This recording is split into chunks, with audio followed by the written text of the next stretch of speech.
माँ, हमारे गांव में जो नई आंगनवाड़ी खुली है उसमें ब्यूटी पार्लर का कोर्स करवाया जा रहा है। क्या आप मुझे वहाँ पर कोर्स करवा दोगी? लेकिन बेटी, तू पार्लर का कोर्स करना क्यों चाहती है? क्योंकि माँ, मुझे लोगों का मेकअप करना, उन्हें अच्छे से तैयार करना बहुत अच्छा लगता है। अच्छा, ऐसी बात है तो ठीक है, मैं तुम्हारा एडमिशन वहाँ करवा दूंगी। लेकिन उससे पहले मुझे तुम्हारे पिताजी से पूछना होगा। ऐसा कहने के बाद भावना घर के कामों में लग जाती है। वहीं दूसरी तरफ समायरा शाम होते होते अपने पिता के आने का इंतजार करने लगती है।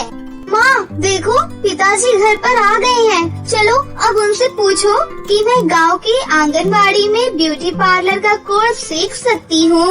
ओहो, तुम तो पीछे ही पड़ गई हो।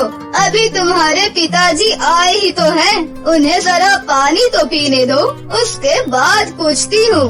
भावना एक गिलास पानी लेकर चंपक के पास जाती है, जिसके बाद चंपक पानी पीता है और एक लंबी सी सांस लेकर कहता है, आज मुझे मेरा दोस्त राम प्रकाश मिला था। उसका बेटा भी उसके साथ था और तुम जानती हो, उसका बेटा भी बिल्कुल हमारी समायरा की तरह है, रंग से काला। मैंने उनसे समायरा की बात की थी शादी के लिए, तो वो लोग समायरा की शादी के लिए तैयार हैं। भावना ये सुनकर चुप रह जाती है। लेकिन अभी मेरी बेटी की उम्र ही क्या है? अभी तो वो बहुत छोटी है। अभी तो वो केवल 19 साल की ही है। तुम जानती हो ना, हमारी बेटी का रंग कितना काला है। ऐसे में उसकी शादी जितनी जल्दी हो जाए उतना अच्छा होगा। क्या पता फिर कोई उसे पसंद ही ना करे, तो क्या करोगी तुम? अच्छा ठीक है, आपका जो मन करे आप करो। लेकिन मेरी बेटी हमारे घर के पास वाली आंगनवाड़ी में ब्यूटी पार्लर का कोर्स सीखना चाहती है। अच्छा, ऐसी बात है तो ठीक है, सीख लेगी। लेकिन उसे जितनी जल्दी हो सके घर के काम काज ज्यादा सिखाना। ये सब समायरा दूर खड़ी सुन लेती है, जिसके बाद वो एक तरफ खुश होती है लेकिन दूसरी तरफ मायूस भी। वो अपने कमरे में चली जाती है और अपने आप को शीशे में देखकर कहती है, हे ऊपर वाले, क्या मैं इतनी काली हूँ कि कोई भी मुझसे शादी ही नहीं करेगा? आखिर काले लोगों के साथ ऐसा क्यों होता है? काले लोगों के बारे में लोगों की सोच इतनी बुरी क्यों होती है? समायरा उस रात बिना खाना खाए ही सो जाती है। फिर अगले दिन वो आंगनवाड़ी में जाकर अपना ब्यूटी पार्लर के कोर्स में नाम लिखवा देती है। एक तरफ उसकी शादी की तैयारी चल रही थी, तो दूसरी तरफ वो अपना ब्यूटी पार्लर का कोर्स कर रही थी। शादी से पहले वो कोर्स खत्म कर लेती है, जिसके बाद वो अरविंद के साथ शादी करके उसके घर चली जाती है। शादी के बाद उसके ससुराल वाले अपना रंग ढंग दिखाना शुरू कर देते हैं। सुबह सुबह अपनी गंदी शक्ल लेकर मेरे सामने मत आया करो भाभी। नेहा ऐसा कहकर कॉलेज चली जाती है। अरे ओ कोयले की खदान, यहाँ क्या खड़ी है? जाकर मेरे लिए नाश्ता लेकर आ। रुकिए, अभी लेकर आती हूँ माँ जी। फिर समायरा रसोई में जाती है और अपनी सास के लिए नाश्ता बनाकर लेकर आती है, जिसके बाद वो अपने कमरे में जाती है और अपने पति अरविंद के लिए अच्छे से कपड़े निकाल कर रख देती है। अच्छा हुआ तुमने कपड़े निकाल दिए, अब मैं समय से पहुंच जाऊंगा। फिर अरविंद अपने कपड़े पहनकर ऑफिस के लिए निकल जाता है, जहां समायरा की सास और उसकी नंद उसके ऊपर अत्याचार कर रही थी। लेकिन वहीं उसका पति उससे काफी प्यार किया करता था। फिर एक दिन उसकी नौकरी छूट जाती है, जिसके चलते घर में कई सारी परेशानियां शुरू हो जाती हैं। जब से मेरी नौकरी छूटी है तब से घर में कोई न कोई परेशानी आती ही रहती है। मैं जानती हूँ आपको इस प्रकार घर में बिल्कुल भी अच्छा नहीं लग रहा, लेकिन अगर आप चाहें तो मैं आपकी मदद कर सकती हूँ। मैंने पार्लर का कोर्स किया हुआ है। अगर आप मेरी पार्लर की शॉप खुला देंगे तो मैं आपकी थोड़ी मदद कर सकूंगी। अरविंद समायरा को बहुत समझता था, जिसके चलते वो उसकी दुकान खुला तो देता है, लेकिन समायरा की दुकान पर उसके काले रंग की वजह से कोई भी नहीं आता। इस प्रकार तो मेरा ये पार्लर चलेगा ही नहीं। इस पार्लर को खुले हुए आज पूरा 1 महीना हो गया है, लेकिन मेरे पार्लर में एक भी कस्टमर नहीं आया। एक काम करती हूँ, अब इसे बंद ही कर देती हूँ। ऐसा सोचकर समायरा पार्लर बंद करने ही वाली होती है, लेकिन तभी वहाँ कुछ सुंदर लड़कियाँ समायरा के पार्लर के बाहर आकर खड़ी हो जाती हैं। जरा रुकिए, अपना पार्लर अभी बंद मत कीजिए। हम सभी पास वाले गांव के फंक्शन में आए थे, लेकिन इस गांव में कोई पार्लर वाली ही नहीं है। हमें तैयार कर दीजिए, हमें डांस परफॉर्म करना है। समायरा उन सभी लड़कियों को तैयार करने के लिए मान जाती है। वो अपने पार्लर में उन सभी को बुला लेती है, जिसके बाद वो लड़कियों को पार्लर के अंदर बिठाकर उनका मेकअप करने लगती है। एक के बाद एक वो सभी का मेकअप कर देती है। तुमने तो बहुत अच्छा मेकअप किया है हमारा, बिल्कुल परियों की तरह। आखिर हम परियां ही तो हैं। क्या कहा आपने? आप सभी परियां हैं। समायरा को उनका सच पता चल जाता है। फिर वो सभी लड़कियां अचानक से सुंदर सी परियों में बदल जाती हैं। बिल्कुल सही कहा तुमने। हम सब तो तुम्हारी परीक्षा लेने आई थी।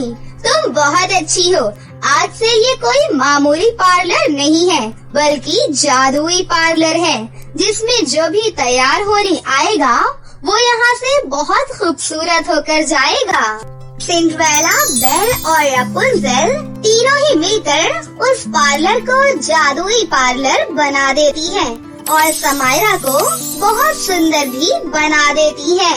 अरे वाह, क्या सच में ये मैं ही हूँ? आपने तो मुझे बहुत खूबसूरत बना दिया है। आज के बाद तुम लोगों को खूबसूरत बनाना और सबकी हमेशा मदद करना। ऐसा कहकर वो 3 सुंदर परियां वहाँ से चली जाती हैं।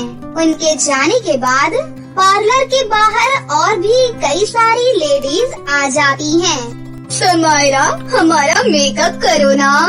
नहीं, पहले मेरा मेकअप करो। मुझे सुंदर होना है, बिल्कुल तुम्हारी तरह। इतनी सारी लेडीज को देखकर समायरा बहुत खुश होती है, जिसके बाद वो एक के बाद एक सभी को अपने जादुई ब्यूटी पार्लर में बुलाती है। जो भी उस जादुई ब्यूटी पार्लर में जाता है वो खूबसूरत होकर बाहर निकलता है, जिसके चलते सभी लोग समायरा को खुशी खुशी पैसे भी देकर जाते हैं। आज तो कमाल ही हो गया। इतने पैसे तो अरविंद जी ने जिंदगी में कभी नहीं कमाए होंगे। अब मैं अपने घर की परेशानियों को भी ठीक कर सकती हूँ। समायरा उन पैसों से घर के लिए राशन खरीदती है और घर का जरूरी सामान भी खरीद लेती है, जिसके बाद वो घर ले जाकर सभी के लिए खाना बनाती है। अरे बहू, काली से अचानक तो इतनी गोरी कैसे हो गई? ये चमत्कार कैसे हुआ? फिर समायरा अपनी सास, नंद और अपने पति को सारा सच बता देती है। ये तो बहुत अच्छा हुआ बहू, लेकिन मुझे माफ करना बहू, मैंने तुम्हारे रंग का बहुत मजाक बनाया था। हाँ भाभी जी, अगर हो सके तो आप मुझे भी माफ कर देना। उसके बाद समायरा सबको माफ कर देती है। सब कुछ भूल जाइए और सभी लोग चलिए खाना खाइए। उस दिन सभी लोग पेट भरकर खाना खाते हैं। अगले दिन जब सवेरा होता है तो समायरा अरविंद के साथ रास्ते में जा रही होती है। तभी रास्ते में कुछ लोग अरविंद को समायरा के साथ देखकर कहते हैं, अरे देखो तो सही, परी के साथ काला कौआ चल रहा है। इस सुंदर सी नारी के साथ ये काला कलूटा आदमी बिल्कुल भी नहीं जच रहा। अरविंद को ये सब सुनकर बहुत बुरा लगता है। लेकिन वो किसी से कुछ भी नहीं कहता और वो चुपचाप समायरा के साथ चलता रहता है। जैसे ही समायरा का पार्लर आता है तो वो अपने साथ अरविंद को अपने पार्लर के अंदर ले जाना चाहती है। ये तुम क्या कह रही हो? ये तो औरतों का ब्यूटी पार्लर है। तुम मेरा मजाक बनाना चाहती हो क्या? आपको मेरे ऊपर विश्वास है ना? तो बस मेरे साथ पार्लर के अंदर चलिए। समायरा अरविंद को अपने ब्यूटी पार्लर के अंदर ले जाती है, जिसके बाद में वो उसका हल्का फुल्का सा मेकअप करती है, जिससे अरविंद बहुत ही गोरा और सुंदर हो जाता है। अरे वाह, मैं तो बिल्कुल हैंडसम लग रहा हूँ। बिल्कुल भी यकीन नहीं होता कि ये मैं ही हूँ। आज के बाद आपको और मुझे कोई भी काला नहीं कहेगा। मुझे नौकरी तो मिल नहीं रही, ऊपर से इस दुनिया में मेरे जैसे और भी लोग हैं जिन्हें ऐसा रंग चाहिए। तो क्यों ना हम दोनों इस पार्लर को सैलून बना लें, जिसमें औरतें और आदमी दोनों आ सकते हैं। समायरा अरविंद की बात मान लेती है और उस दिन के बाद से उस पार्लर के अंदर आदमी और औरत दोनों ही आ जा सकते थे। धीरे धीरे उनकी पार्लर की दुकान बहुत फेमस हो जाती है और वो अपने जीवन में अच्छा खासा पैसा कमाने लगते हैं। बहन जी, जरा मेरी बात तो सुनिए। क्या सुने बहन जी, हमने तो सोचा ही नहीं था कि आपकी बेटी इतनी काली निकलेगी। बहन जी, भगवान ने दो ही तो रंग बनाए हैं, एक काला और एक गोरा। अगर मेरी बेटी काली है तो इसका मतलब ये तो नहीं कि कोई भी उससे शादी ही नहीं करेगा। किसी का तो पता नहीं, लेकिन मैं अपने बेटे की शादी आपकी बेटी से नहीं करवा सकती। इतना कहकर वो औरत और उसका लड़का वहाँ से चले जाते हैं, जिसके बाद बेचारी आस्था बहुत बुरी तरह से रोने लगती है। माँ, आप मेरी शादी मत कीजिए। मुझे पता है कोई भी मुझसे शादी नहीं करेगा। मैं इतनी काली हूँ कि किसी को भी पसंद नहीं आने वाली। तभी वहाँ पर अपने कॉलेज से सेजल घर पर आती है। चलो, तुम्हें इतना तो पता ही चल गया कि तुम्हारे कालेपन की वजह से कोई भी तुम्हें पसंद नहीं करता। सेजल ऐसा कहकर अपने कमरे में चली जाती है। वहीं बेचारी आस्था को बहुत दुख होता है। ऐसे ही कई समय तक करुणा अपनी बेटी के लिए रिश्ता ढूंढते रहती है, लेकिन उसके कालेपन की वजह से कोई भी उससे अपने घर का रिश्ता नहीं करता। एक दिन महेश्वती नाम की एक औरत अपने बेटे का रिश्ता लेकर करुणा के घर पर आती है, जहां उसकी नजर सेजल पर पड़ती है। सेजल बहुत ही गोरी और सुंदर थी। इसी के चलते महेश्वती कहती है, बहन जी, मेरे दो बेटे हैं। मैं सोच रही थी कि क्यों ना आपकी दोनों बेटियों से अपने बेटों की शादी करवा दूं, क्योंकि मुझे आपकी दोनों ही बेटियां बहुत पसंद आई है। ये तो करुणा के लिए सोने पर सुहागा था। वो अपनी दोनों बेटियों की शादी महेश्वती के दोनों बेटों से कर देती है, जिसके बाद महेश्वती अपनी दोनों बहुओं को घर ले आती है। लेकिन इस बात से सेजल को बहुत ऐतराज था कि उसे अपनी बहन जरा भी पसंद नहीं थी, जिसके चलते वो जब अपनी सास को अपनी बहन से बहुत प्यार से बात करते हुए देखती है तो उसे बहुत गुस्सा आता है। ज्यादा ही पसंद आ रही है मेरी सास को मेरी काली कलूटी बहन। इसे तो बहन बोलते हुए भी मुझे शर्म आती है। इसको कुछ तो करना ही पड़ेगा। इस ससुराल पर सिर्फ और सिर्फ मेरा ही हक होना चाहिए। फिर क्या था, उस दिन के बाद से सेजल अपनी सास के कान भरना शुरू कर देती है। वो अपनी सास को अपनी बहन के ही खिलाफ भड़काती है, जिसके चलते महेश्वती अपनी काली बहू को उल्टा सीधा सुनाने लगती है। जब देखो काम चोरी करती हो, तुम्हें और कोई काम नहीं है क्या? अरे अभी तक घर की साफ सफाई भी नहीं हुई है, नाश्ता भी नहीं बना हुआ है। ऊपर से घर में पूजा भी नहीं हुई है। माँ जी, आज मेरी तबीयत बहुत ज्यादा खराब थी और रोजाना तो मैं काम करती ही हूँ। एक दिन क्या सेजल काम नहीं कर सकती? देखा माँ जी, कितना भी काम कर लूँ, दीदी को तो लगता है कि मैं बिल्कुल भी काम नहीं करती हूँ। सेजल बिल्कुल सही कहती थी तुम्हें। हम दोनों से बहुत ज्यादा चिढ़ है तुम्हें, क्योंकि तुम बहुत ज्यादा काली हो। अरे ऐसी बहू मुझे चाहिए ही नहीं। चल अभी के अभी इस घर से बाहर निकल। महेश्वती उसका हाथ पकड़ती है और उसे घर के दरवाजे से बाहर निकाल देती है। इसके बाद वो घर के दरवाजे को बंद कर देती है।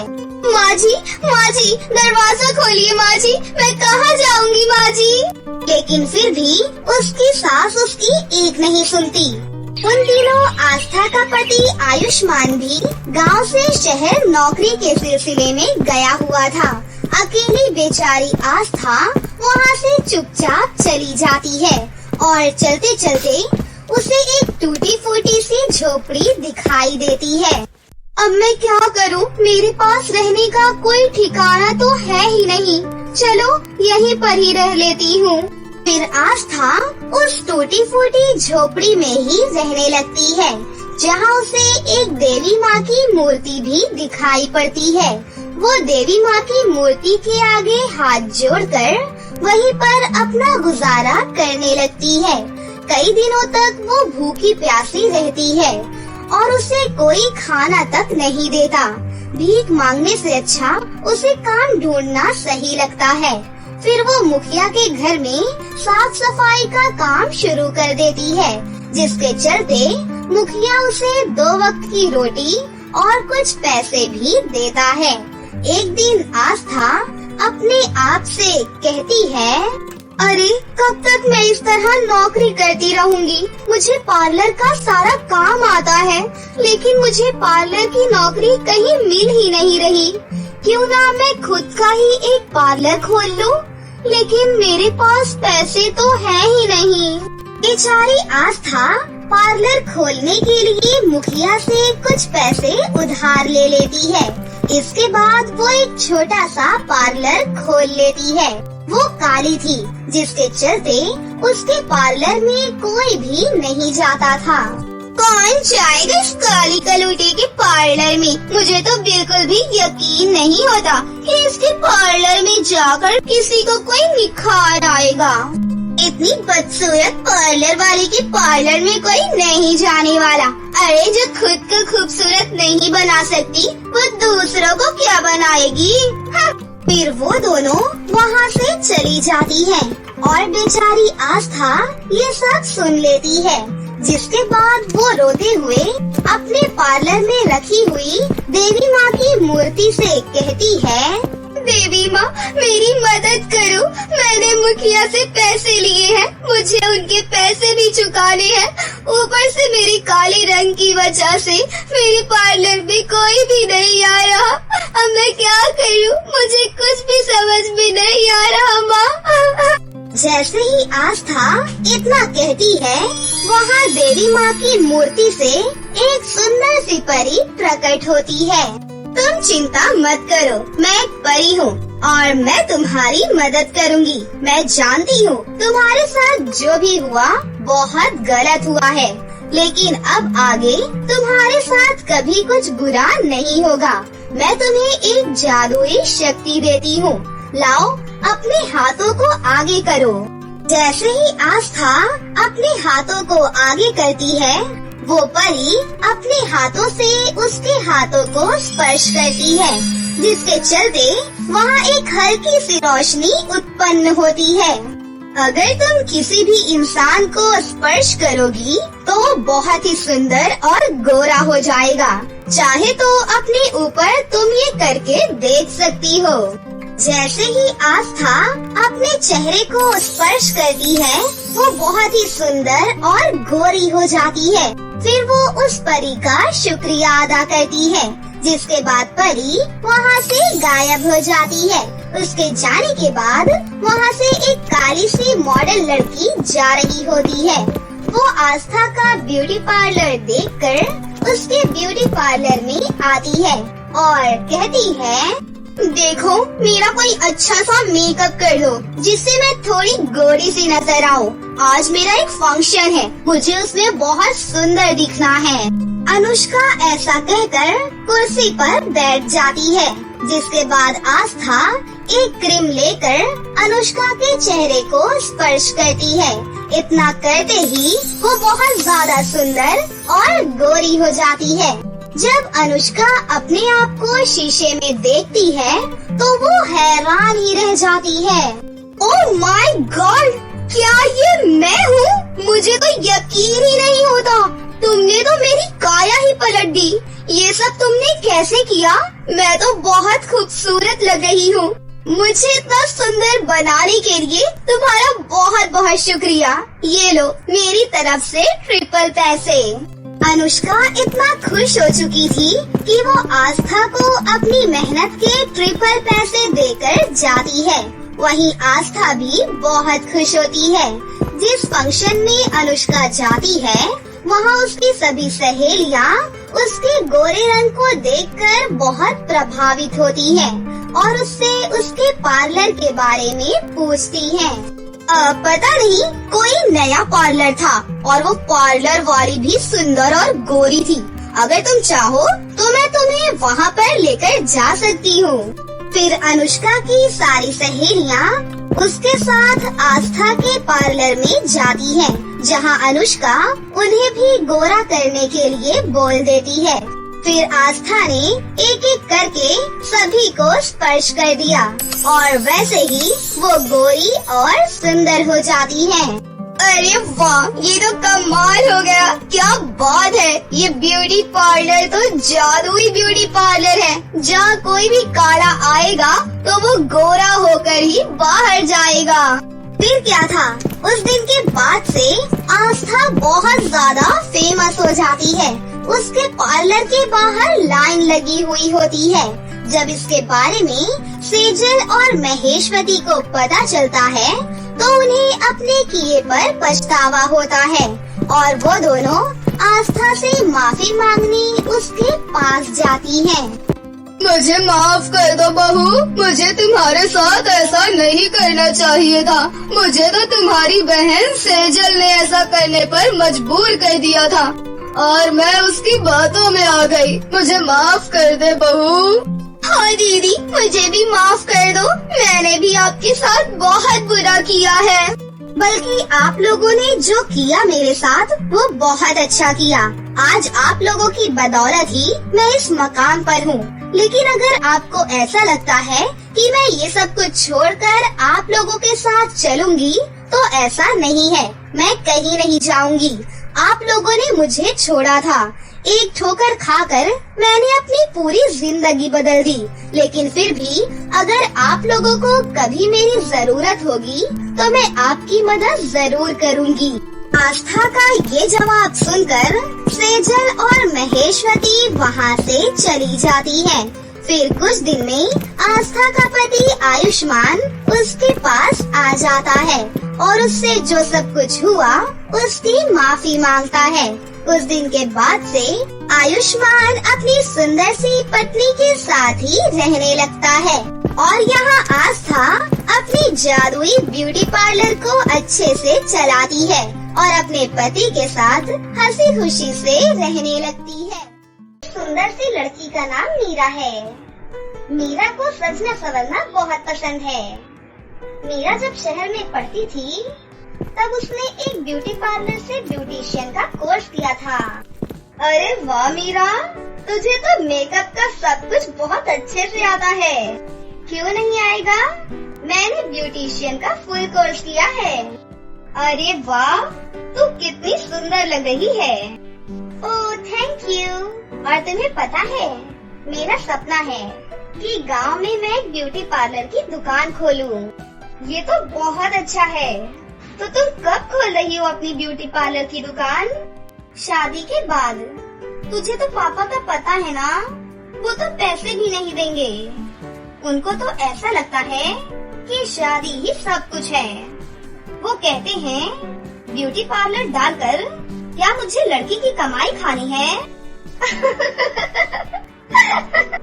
फिर कुछ दिनों बाद मीरा को देखने के लिए करण और उसका परिवार आता है। ये मेरी बेटी है मीरा, बीए किया हुआ है इसने। ये मेरा भतीजा करण है, बहुत पढ़ा लिखा है और सरकारी नौकरी भी है। अरे वाह, सरकारी नौकरी! और क्या चाहिए? सबका मुंह मीठा करवाइए। मीरा के पिताजी को सरकारी नौकरी वाले दामाद की ही खोज थी और करण को तो मीरा पहली ही नजर में बहुत पसंद आ गई थी, क्योंकि वो थी ही इतनी सुंदर। और 1 साल के बाद ही मीरा की शादी करण से हो गई। शादी के कुछ दिनों बाद ही मीरा ने करण को अपना सपना बताया। मेरा सपना है कि मैं एक ब्यूटी पार्लर की दुकान खोलूं। बहुत अच्छे, जरूर खोलेंगे। क्योंकि मीरा अक्सर ही ब्यूटी पार्लर की बातें करती थी, इसलिए करण बहुत ऊब चुका था। Beauty parlour. हाँ हाँ। फिर एक दिन मीरा बहुत ही भड़क गई। अरे मैं कितनी बार बोलूं आपको कि मुझे ब्यूटी पार्लर की दुकान खोलनी है। तुम्हें तो मेरी आर्थिक स्थिति पता है ना, ब्यूटी पार्लर के लिए पैसे कहाँ से आएंगे, बताओ मुझे। फिर मीरा सोचने लगी और वहाँ से अंदर कमरे में चली गई और अपने झुमके लेकर वहाँ से बाहर आई और बोली, ये है ना मेरे झुमके, ये किस काम में आएंगे? लेकिन ये तो तुम्हारे पापा ने दिए हैं ना। तो क्या हुआ, अगर समय पर मेरे काम नहीं आए तो इनका मूल ही क्या। आप इसे बेच कर आइए, फिर मैं ब्यूटी पार्लर खोल लूंगी, ठीक है? ठीक है। उसके बाद करण बाजार चला गया और उसने वो झुमके सुनार को बेच दिए और सारे के सारे पैसे मीरा के हाथ में रख दिए। मीरा पैसे देखकर बहुत खुश हुई। फिर अगले ही दिन मीरा ने बाजार से सारा ब्यूटी पार्लर का सामान खरीद लिया और कुछ ही दिनों में मीरा ने घर में ही ब्यूटी पार्लर खोल लिया। अब गांव की सभी औरतें मीरा के ब्यूटी पार्लर में ही आया करती थीं। मीरा अब बहुत खुश थी क्योंकि उसका ब्यूटी पार्लर बहुत अच्छा चल रहा था। उसकी आमदनी भी बहुत अच्छी थी। महीने के अंत में करण हिसाब किताब करने बैठ गया। इस महीने तुमने पूरे 30,000 रुपए का मुनाफा कमाया है। मैं नहीं कहती थी। हाँ, और अगर ऐसे ही चलता रहा तो जल्द ही हम बहुत अमीर बन जाएंगे।